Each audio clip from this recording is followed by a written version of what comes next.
if I had any sense, I would say thank you and sit down. If I were to do that, you would be disappointed. To our Congresswoman, to my friend, the mayor of the city of my birth, who served with me in Leadership, Alabama some years ago. He used to serve as my chauffeur.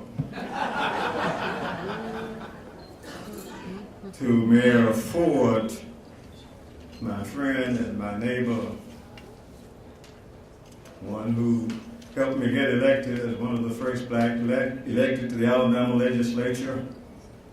Then we turned around and elected him mayor of the city of Tuskegee. We want him to be for life, but some people don't want that. Good to have him.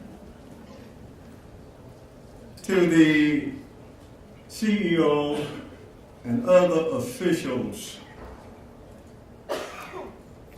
of Honda,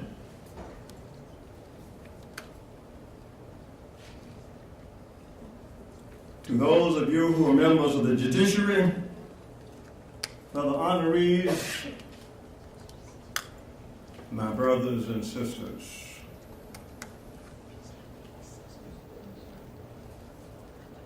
thank you, Mr. Brooks, for extending on behalf of Honda the invitation to speak here this evening. To ask me to speak last after all of these persons is sheer punishment. But I also want to thank Hyundai Motors of America, not just for asking me to be here, but I want to thank you, Mr. CEO, for retaining our law firm, and particularly my law partner, Walter McGowan, out there to represent this company. Companies like that get us to represent you, then we can spend more time to work on civil rights cases. And I want all of you to know that just like I have had an office in Montgomery for 60 years, we still have an office here. We have one in Tuskegee, and we're the best lawyers you can have. And I'm particularly thankful too because 1 week ago, Mr. CEO, I was speaking to the CEO and officials of another major international company.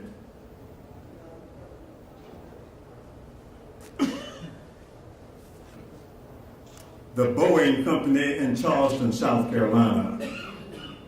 They invited me up there for a weekend to talk to their employees and talk to the residents of Charleston and tell them about the importance of black history.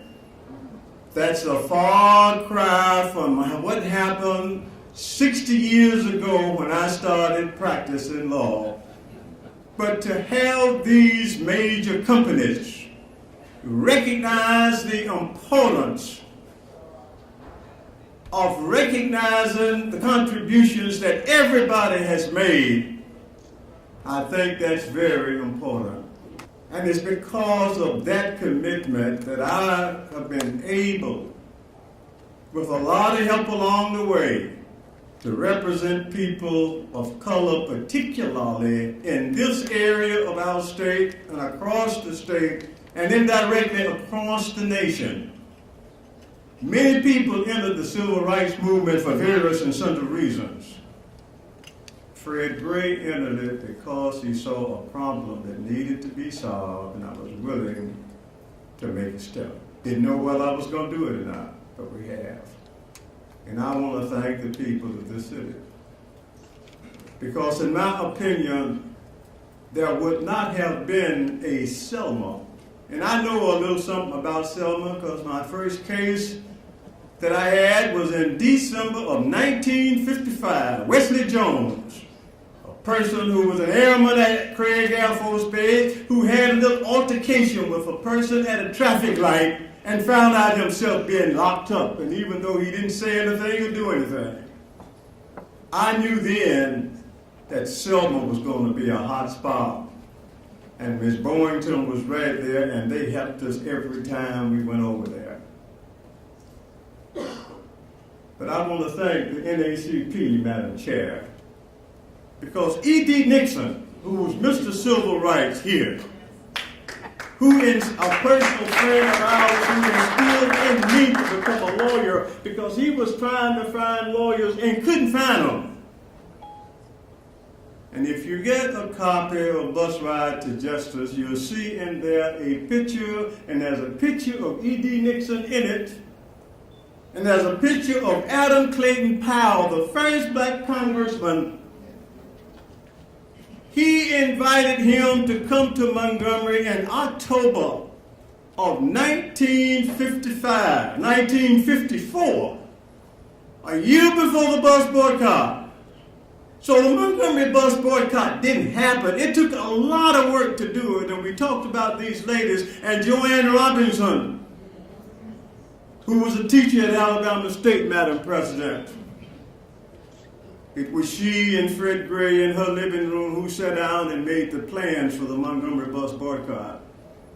And there was another woman that most people don't know about and don't talk about, Mrs. Portia Trenton, who was Dr. H. Council Trenton's wife, knew everything that was going on the bus boycott because she and Joanne Robinson was just like that, and Miss Portia told Dr. Trenton whatever happened, and he was very presidential, like he should have been.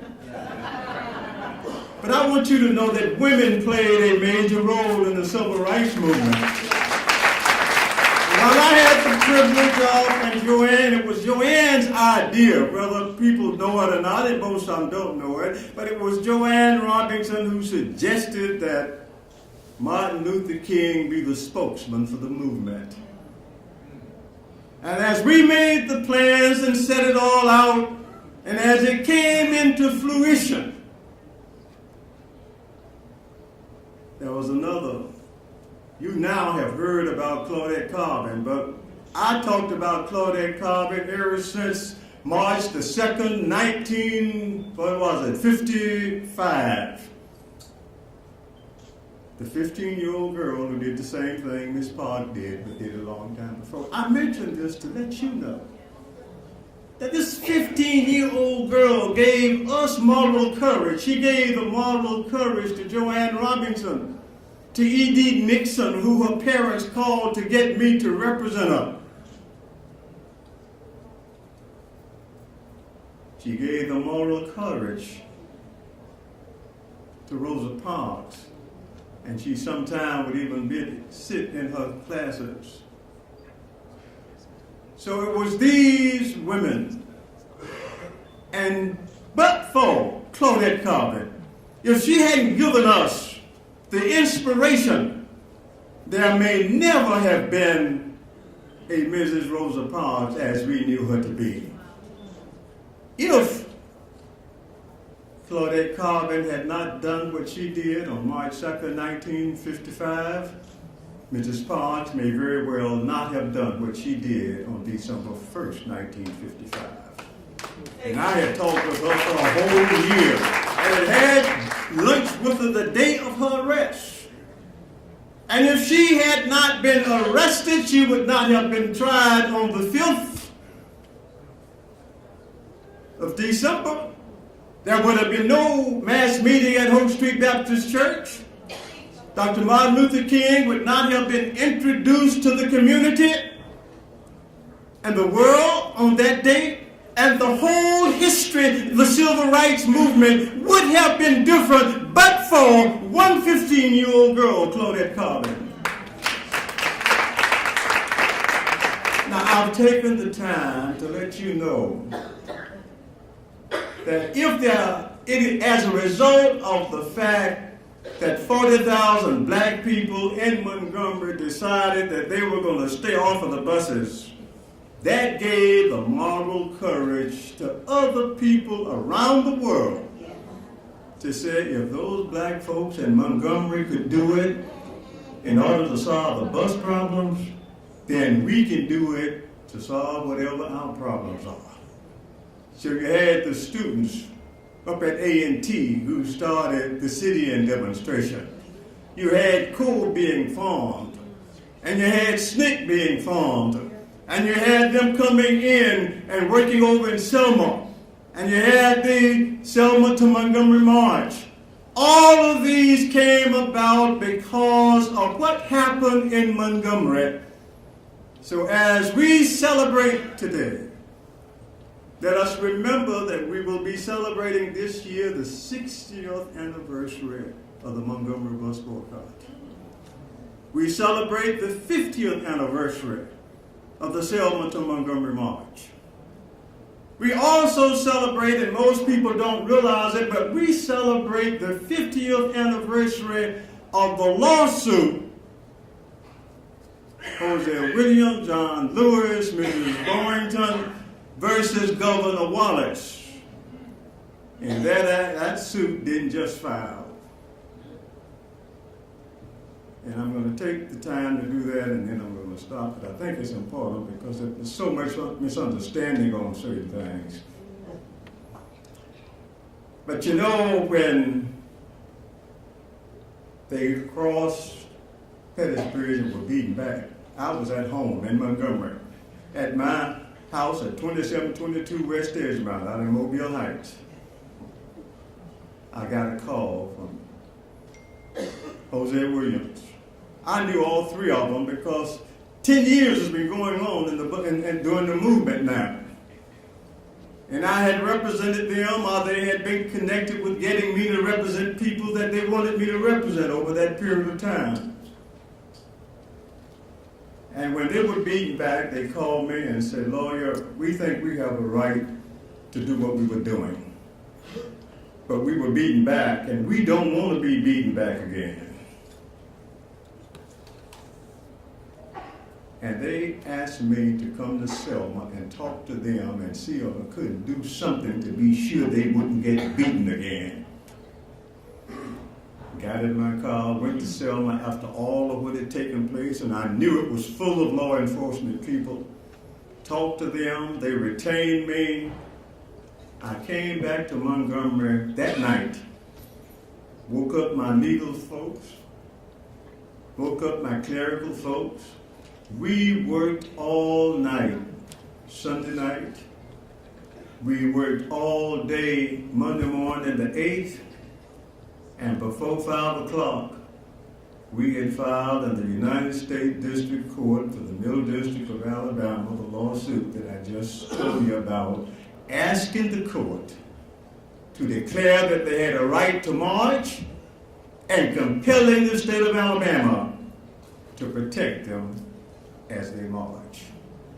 Why would a young lawyer stay up all night and work that hard to get a lawsuit filed within 24 hours after it had happened?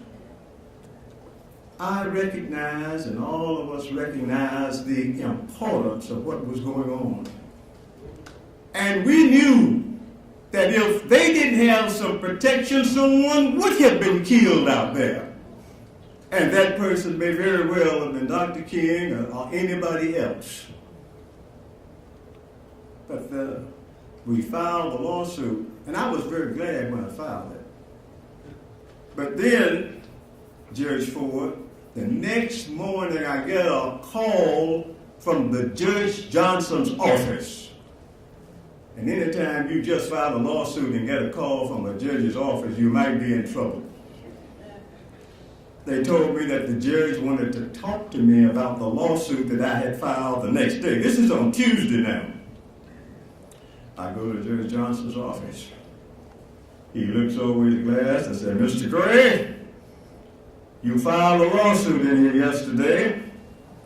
You've alleged that your client's constitutional rights have been violated. If they've been violated, I'm going to grant you relief. If the court finds they're not, I'm not. But I couldn't ask anything fairer than that. I knew the burden was on me, and I thought we could prove our case. I said, fine, Judge. But he had more to say. He said, well, there's something else, Mr. Gray. And he did something that judges don't usually do. I heard that your clients, even though they've had you to file this lawsuit in court, I heard they said they're going to march from Selma to Montgomery anyhow. I didn't say a word, I just said. And he says, you filed also a motion for a temporary restraining order, and I'm denying that. But I'm going to set your motion for a preliminary injunction down for a hearing on Thursday. That's just 2 days away. You can't say the judge is dragging his feet when he sets a hearing down that soon. But then he went ahead, he says, now, the integrity of this court is at stake. You asked me, you've invoked the jurisdiction of this court. He says, I have decided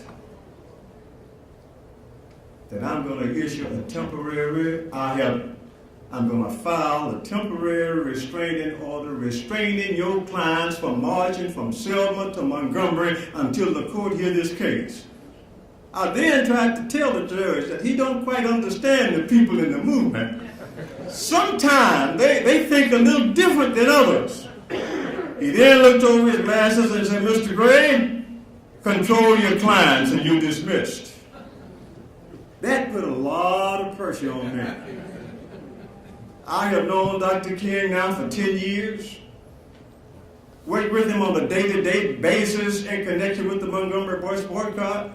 Then after he got to Atlanta in the state of Alabama, for reasons best known to themselves, decided that they were going to end up charging him with perjury, and was on the defense team that tried that in the middle of the sit-in demonstrations in 1960 before an all-white male jury in this city and got him exonerated.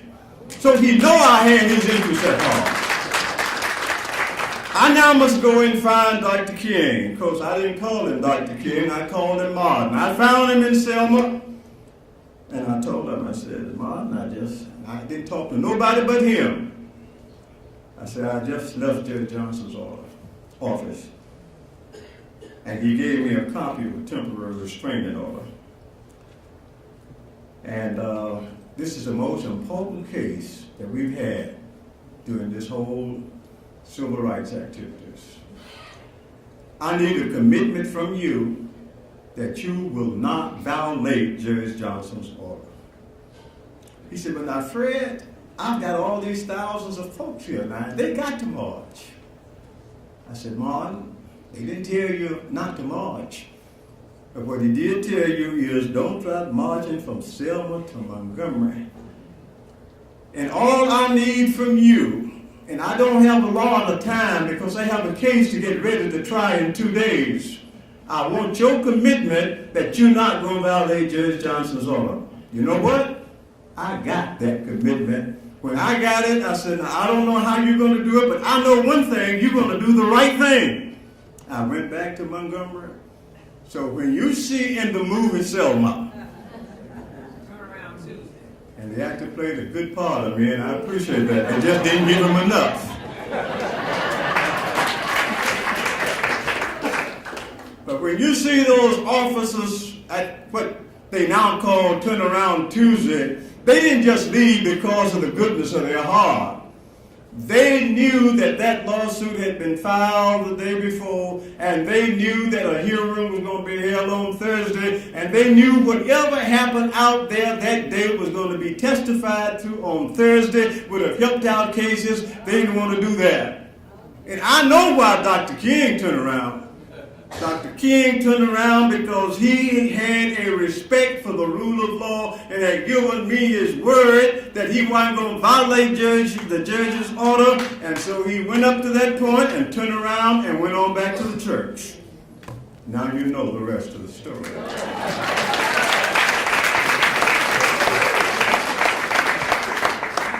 I want to close by saying it's so important that we maintain and preserve civil rights. 15 years ago, me and my late wife started the Tuskegee Human and Civil Rights Multicultural Center.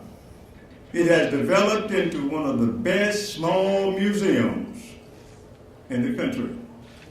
Didn't get any federal money, didn't get any legislation money, got a very little bit, but I've gone across this country and around the world, not accepting honorariums when I speak, but having them to send money to the Tuskegee Human and Civil Rights Multicultural Center. What it does is 3 missions, and then I'm going to close. 1, it shows the contributions that all the people who've occupied the land has done. Native Americans, Americans of African descent, Americans of European descent. Secondly, I represent the men of the infamous Tuskegee syphilis study. It's a permanent memorial for them. After getting a little money for them as much as I could, getting the president to give an apology, they said we want a permanent memorial. We have a permanent memorial. And then there are so many precedent-setting cases that originated in Tuskegee in Macon County, Alabama. You know, you talk about voting rights. The voting rights case, the first one, didn't start in Montgomery, didn't start in Selma, didn't start in Birmingham, started in Macon County in 1942 with Thurgood Marshall and Mr. Shores in Birmingham. So what I'm saying to you, and all of that, you people here in Montgomery can go down and see that new marker that's on the corner of Hull and Dexter Avenue, and you see all those cases listed, and all of you are responsible for it. I want to thank you so much for giving a small country, small town lawyer from the wrong side of town an opportunity to represent you, and I accept the award on their behalf. Thank you very much.